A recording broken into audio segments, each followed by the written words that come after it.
Mes amis, bonjour Chris. Alors, petite vidéo, il n'y a pas beaucoup de nouvelles essentielles, toujours à peu près c'est les mêmes. Sauf pour vous dire qu'aujourd'hui, Medel, dès demain, Medel, il s'entraîne avec l'équipe. Donc, elle est rentrée à Milan, donc il va s'entraîner avec l'équipe. On va voir ce qui se passe avec Boca Junior, Tigres, il semblait fait. Maintenant, il y a les clubs turcs. On verra bien ce qui va passer. Et une nouvelle très importante, semble-t-il, qui vient de tomber il n'y a pas longtemps. Euh, Sabatini, il a rencontré l'avocat des Murillo et des Medel. Il y a une différence de 2 millions avec Valence. Hier on disait qu'il était proche. Après, il a été dit qu'ils étaient plus proches. Après, qu'il n'y a pas eu des offres. Bon, bref, il paraît que Murillo est proche. Il a déjà trouvé l'accord économique avec le Valence. 2 millions d'euros par année.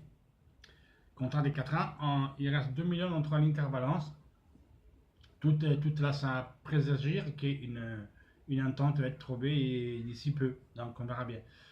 Il y a quelques voix qui disent que Dalbert il pourrait arriver ce soir directement à Milan si Nice donne son absence à cette opération, ou demain matin, ou plus tard vendredi. Aujourd'hui, Oscar Damiani, qui est un procureur, c'est un agent FIFA qui court spécialisé dans le foot français, et c'est lui en chargé de traiter la négociation des Carmo. Il avait dit que Carmo a refusé beaucoup d'équipes, la dernière Saint-Etienne, et puis il y a des contacts avec Tottenham et Arsenal. Il va venir à l'Inter et ils viennent pour rester à l'Inter, comme il était promis. Donc il sera là et il sera la réserve au début de qu'Andreva s'y reste et de Perisic pour apprendre d'eux deux, mais il sera déjà utile cette année à l'équipe. Euh, on dit qu'il y a une offre de 25 millions d'euros pour Candreva de Chelsea. On espère l'avoir, ce serait une offre officielle. Au moment où on ne l'a pas vue. Il y a des voix en Italie qui disent, on entend des choses qui nous disent que le United serait prêt maintenant de mettre 50 millions d'euros et nous prêter Martial. Bah, on verra, on attend, c'est ce qui va passer, c'est ce qui va venir. Mais de toute façon, tout à la fin, ça dépend dans le feuilleton Neymar. C'est là que Neymar il va signer, parce qu'on n'a plus vu là, on n'a plus vu. Aujourd'hui, là, il a communiqué qu'il laisse le Barça, il a fait ses adieux à l'équipe, il va payer la clause accessoire, même si le président de la Liga espagnole de foot ne voulait pas accepter le paiement de la clause, mais eux, ça ne concerne pas eux. S'ils payent la clause, et une clause, vous ne la payez, c'est fini. C'est le montage d'argent. Il arrive dans un truc privé au Paris Saint-Germain, lui, il n'a rien à foutre. La Ligue espagnole n'a rien à foutre. Il y a une clause, la clause va être payée. Après, que Neymar il peut être le témoignal des Qatar 2022, c'est pas leur problème. S'ils ont les sous, là, Neymar va payer sa clause.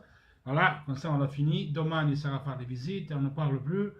Prima Neymar va à Paris, mieux c'est pour l'Inter aussi indirectement, parce que cette opération, il va créer un effet domino. Bien sûr, c'est pas que demain il signe Neymar au samedi et dimanche l'Inter il achète Drexler, Di Maria ou qui voulez-vous, c'est ce qu'ils disent en France.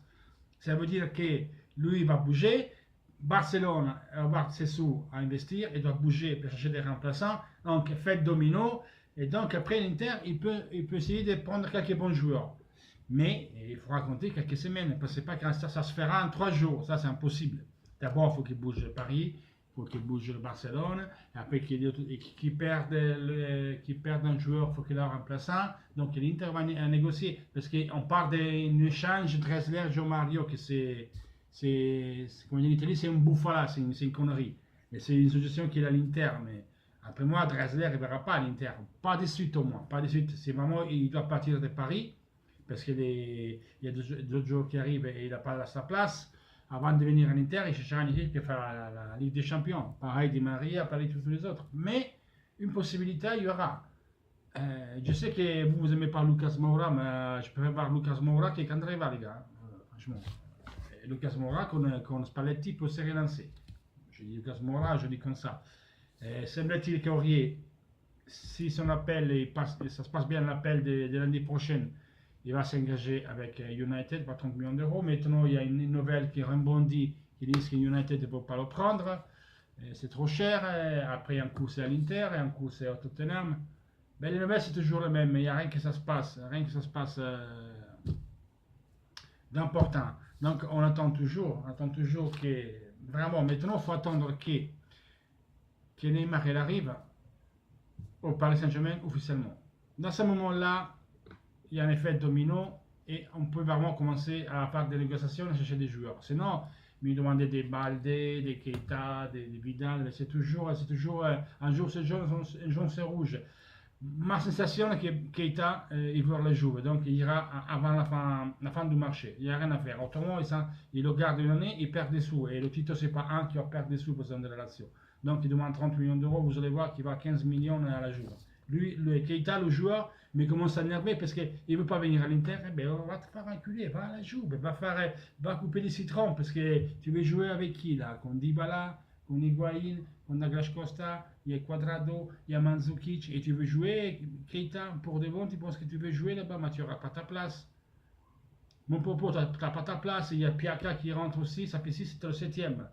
La Juve, à mon avis, il vaut mieux qu'il recrute un milieu de terrain parce qu'il va avoir des soucis cette année. Parce que là, ils ne sont pas bien au milieu de terrain. Ils ont une bonne équipe, mais ils ne sont pas bien au milieu de terrain. Ils vont souffrir. Ils ont personne dynamique. Et ils sont trop lents, à mon avis. Donc, ils ont beaucoup d'attaquants, mais ils n'ont pas meneur de jeu. C'est ce qui leur manque. Et personne dynamique. Mon père de vue. Donc, c'est Keita. Tu veux aller la jouer? Mais vas-y, qu'est-ce que tu veux qu'on dise? Va couper les citrons, allez, va couper les citrons et tu vas nettoyer les chaussures à Higuaín. Mais vas-y, t'es content? Allez, vas-y. T'as 4 personnes devant toi, ouais, amuse-toi. Voilà les gars. Donc, il n'y a pas grand-chose à dire. Vecino, finalement, il a été officialisé. Donc, on attend maintenant, ce week-end, on doit avoir D'Albert et Caramo. Et j'espère de les voir dimanche, hein, qui 10 minutes sous terrain de jeu. Inter et Villarreal, qui je crois dimanche au Bilbao, c'est pourquoi. J'espère de les voir dimanche, 5-10 minutes, et comme ça, on sera tous contents. Voilà les gars, c'est tout. J'envoie un bisou, on attend les prochains événements. Je ne peux pas vous embêter des nouvelles s'il n'y en a pas. Voilà. Ciao, et seulement le